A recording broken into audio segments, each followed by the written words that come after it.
And I think what's really difficult when it comes down to thinking about activism, it's hard to sit down at a table with someone that has a really strong opposing viewpoint and have a conversation. Tell me about yourself. Tell me why you're doing what you're doing. Sure. Well, hi, I'm Minita Gandhi, and I am a actress, playwright, and a storyteller. And I also teach a workshop called Using Your Art as Activism.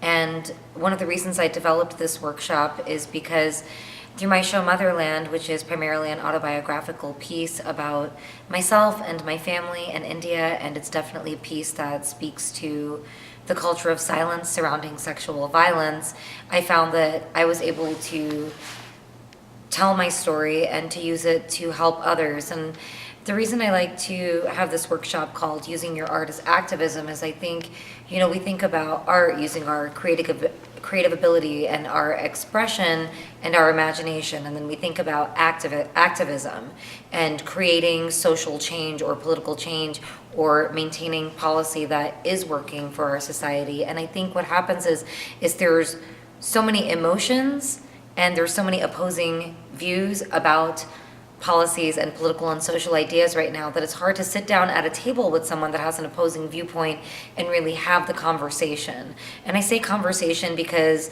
and when I think about conversation, I don't just think about talking, I think it's also about listening. And I think it's very easy, specifically in this day and age, for us not to listen to the other side. And I think until we're able to hear where other people are coming from, we're never going to really be able to come to a great consensus.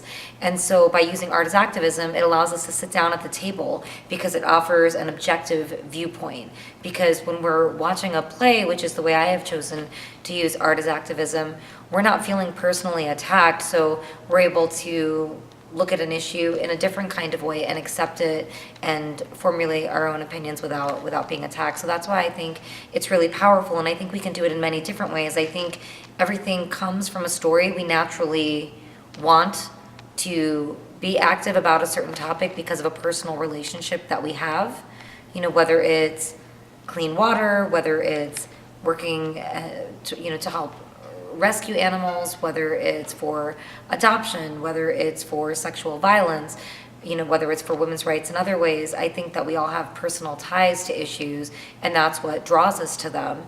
And so then using that, I think it's really important for us to identify what our story and relationship is to that topic, and then we can create something. So whether it's a play or a sculpture or a live lit show, I think those are great ways that we can help people hear something differently.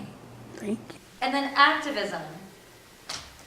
Efforts to promote, impede, or direct social, political, economic, and/or environmental reform or status with the desire to improve society.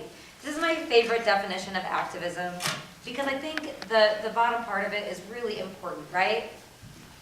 And I think it's important because sometimes activism isn't about creating a change, it's about maintaining something that's working right now.